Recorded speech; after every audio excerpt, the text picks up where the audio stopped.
robust contingency plans for workplace absences over fears that rising COVID cases could affect businesses. It follows reports that guidance to work from home in England could continue for most of January. Public sector leaders have been asked to test plans against worst-case scenarios of up to 25% workforce absence rates.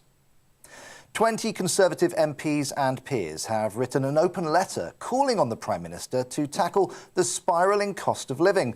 Those who signed the letter, which was published in the Sunday Telegraph, include 5 former ministers. They're proposing environmental levies are cut and VAT is removed from energy bills. The government says it's already taking steps to help the most vulnerable by making cold weather payments and changes to universal credit. School children in Scotland are being urged to get their second COVID jab before heading back to school. From tomorrow, youngsters aged 12 to 15 can go to a drop-in centre as well as bring scheduled appointments forward. The Scottish Government says an increase in vaccination capacity means jabs are being offered earlier than originally planned. Meanwhile, around 132 million coronavirus jabs were given last year. That's amid the largest vaccine campaign in British history. Over 90% of people in the UK over the age of 12 have now had their first jab, and nearly 85% have had their second. The emergence of Omicron has also accelerated the rollout, with more than 1.6 million Brits getting their booster jab in the final week of 2021. Well, a large fire has broken out at the Houses of Parliament in South Africa. Around 35 firefighters have been battling the blaze, which is believed to have started on the 3rd floor of the building in Cape Town. No injuries have as yet been reported. Patricia de Lille, Minister for Public Works and Infrastructure, says an investigation is already underway. This is a very sad day for our democracy. We have the situation under control for now. We will be continuing with the investigation as to the cause of the fire. The DUP has warned Liz Truss of major implications unless progress is made over the Northern Ireland Protocol. They want the Foreign Secretary to swiftly set a formal deadline to end negotiations with Brussels. DUP leader Sir Geoffrey Donaldson says a lack of rapid and decisive progress would impact the stability of political institutions.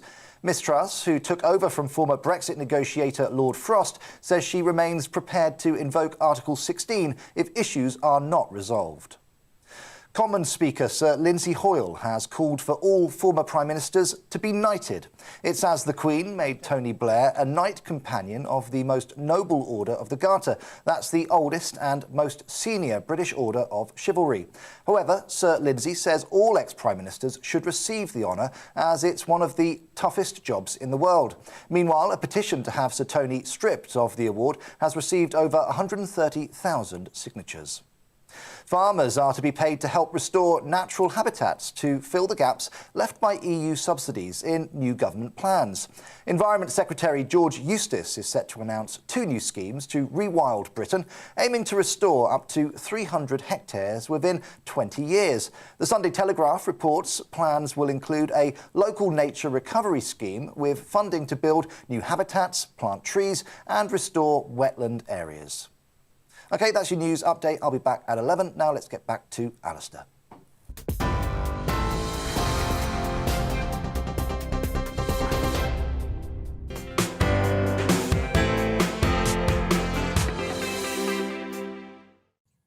Ray, thank you.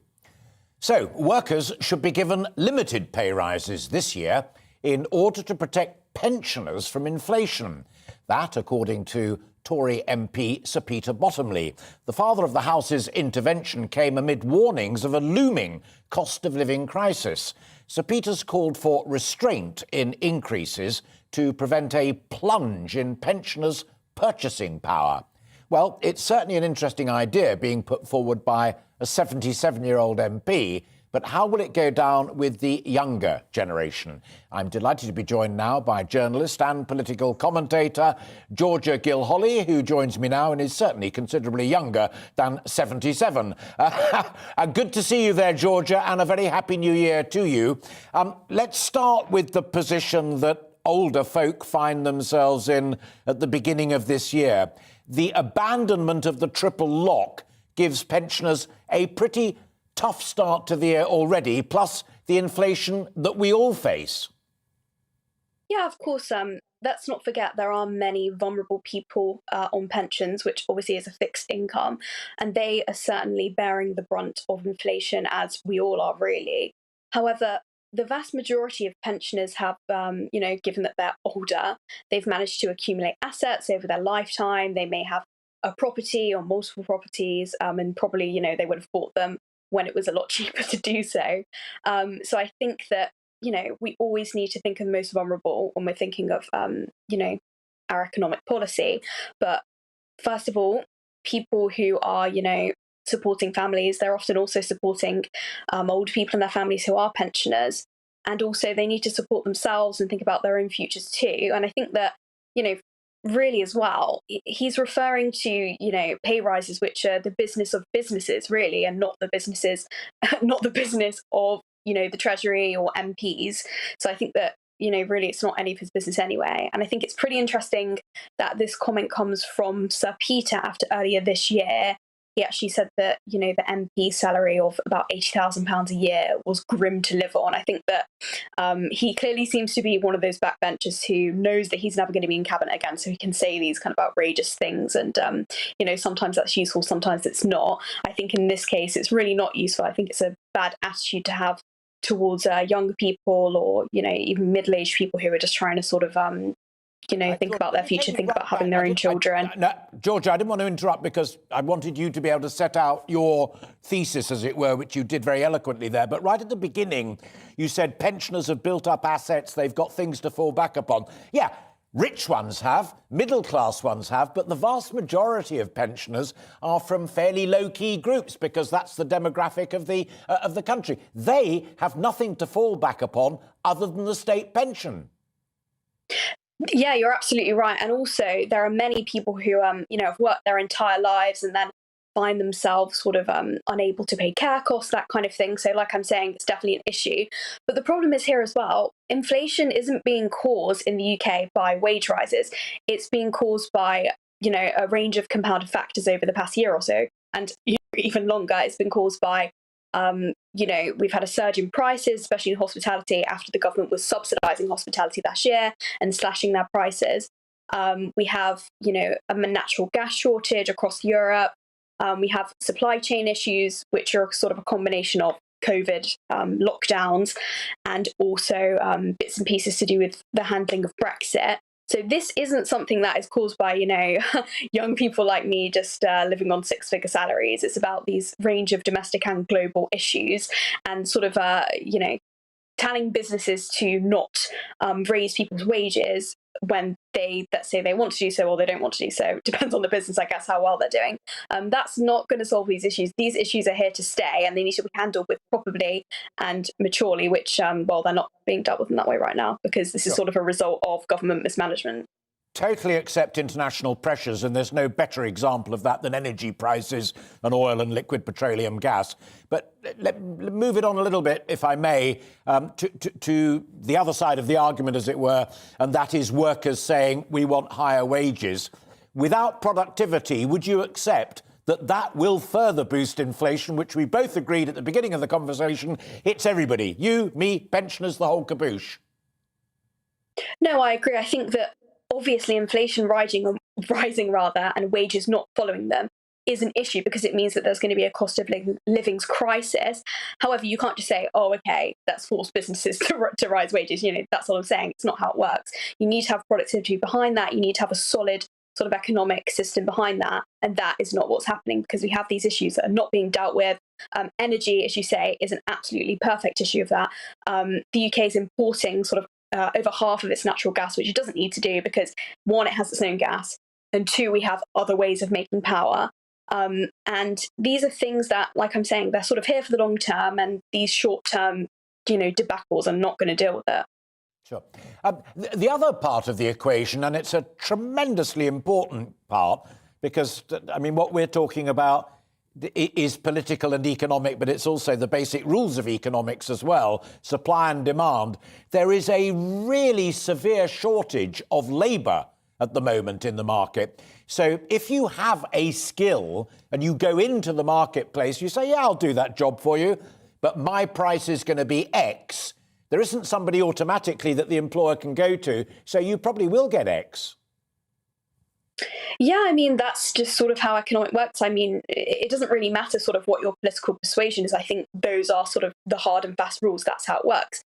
And I think that it makes sense if there's a reduction in supply. Of course, people are going to expect higher wages, especially after, they've been subsidised to sit at home, basically, a lot of these people for a while during the pandemic, whether they wanted to or not.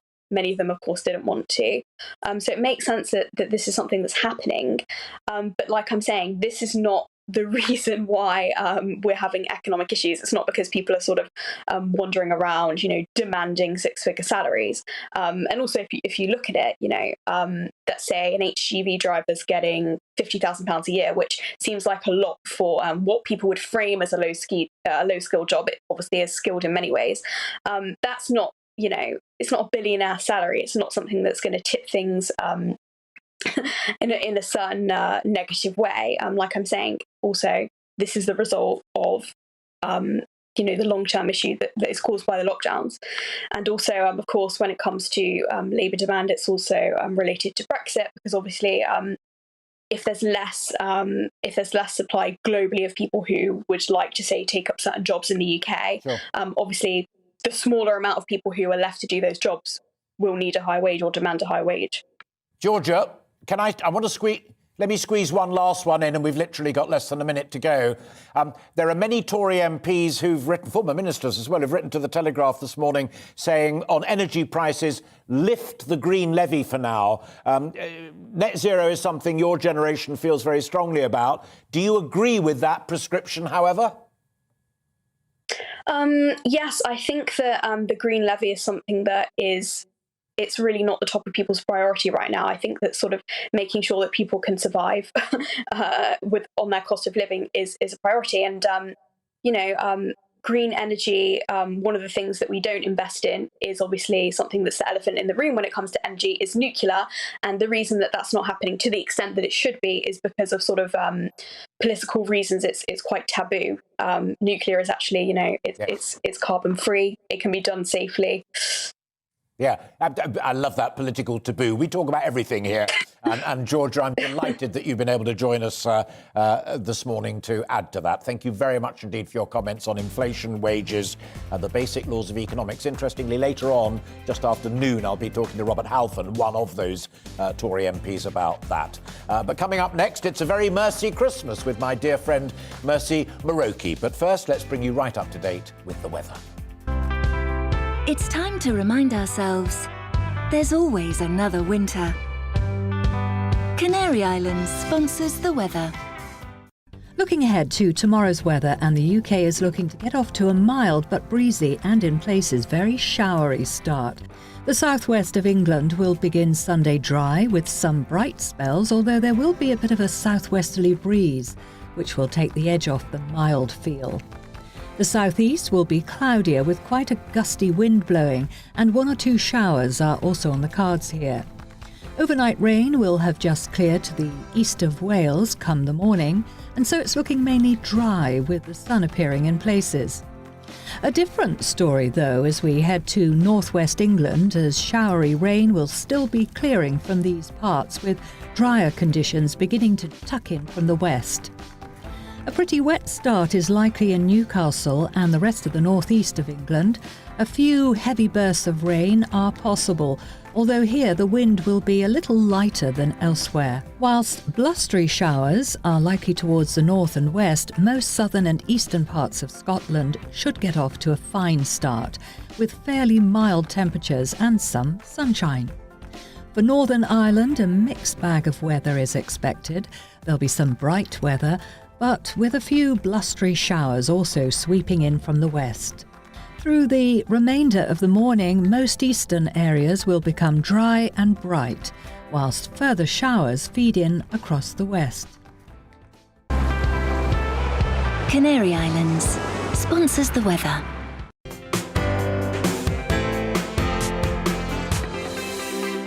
Hello there, I'm Eamon. And I'm Isabel. And you're watching the GB News digital stream across the United Kingdom. And around the world. If you're here in the UK, you can also watch us on your TV screen. GB News is Freeview channel 236. On Sky, we're channel 515. 626 on Virgin Media. Just remember, you might need to retune your TV to watch the channel. Yeah, and if you are doing that, find out more about retuning by going to gbnews.uk.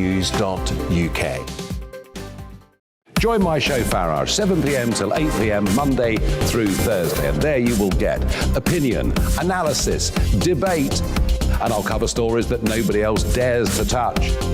And then for the last 15 minutes, talking pints. We're over a drink. We have a civilised conversation with someone. We very often disagree, but we do it in a grown-up way. Come and join me on Farage.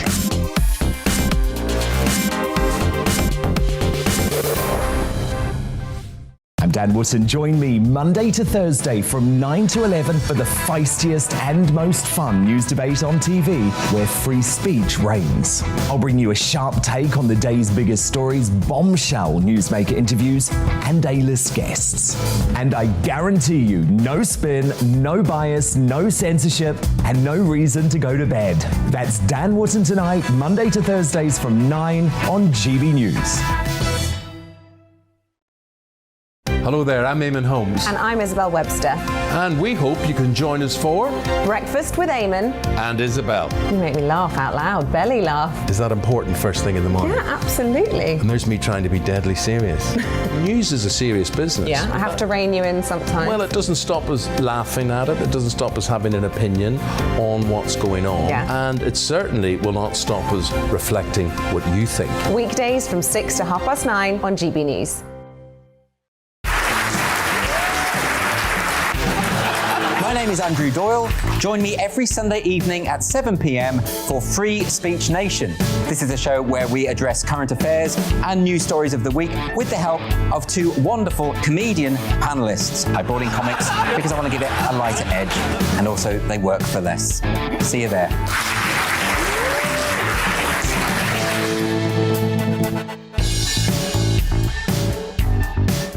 Join me, Mark White, here on GB News. For more than 2 decades, I've been at the sharp end of reporting crime and security at home and abroad. From the scourge of terrorism to the fight against violent crime and the deepening small boats crisis in the Channel, they're issues you rightly care about, and so do I. As GB News Home and Security Editor, my focus will be on the stories that matter to you.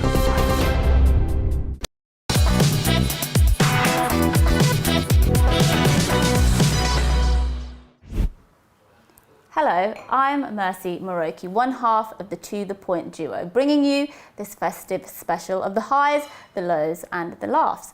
It's been an interesting year, not least for the GB News team, who had the pleasure of launching a brand new national news station back in June. It's also been an interesting year for the rest of the country. The pandemic carried on, sadly. We had a messy pullout of Afghanistan after 2 decades in the country, and football nearly came home, but alas, it was not to be. Now, as many of us sit down and take part in family reunions over Christmas and the festive period, many of you will know how difficult it can be getting to know new people, trying to remember new names. Trust me, I know a thing or two about that. Many brave men and women have had the pleasure of sitting next to me in the GB News hot seat. A very good morning. You're watching Brazier and Moroki on GB News. Good morning. You're watching Brazier and Moroki on GB News. With me today, Alistair Stewart, sitting in for Colin, and me, of course, Mercy Moroki. And you're watching GB News with me, Tom Harwood. And me, Mercy Moroki. Good morning. You're watching GB News with me, Mercy Moroki. And me, Isabel Webster. And you're watching GB News with me, Mercy Moroki. And me, Darren McCaffrey. Morning, everyone. You're watching To The Point on GB News with me, Patrick Christie's, and Mercy Moroki. And we're here all the way through until midday, as ever, with a show full of those biggest stories, lots of discussion on the issues that you care about. Yes, make sure you get in touch with your views, gbviews@gbnews.uk.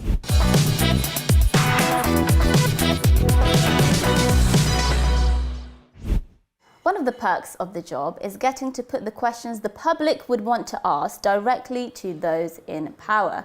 And we've certainly had our fair share of big interviews. So what this means is, first of all, British business will have tariff-free access to the Australian market. So the tariffs will be removed on products like Scotch whisky, on cars.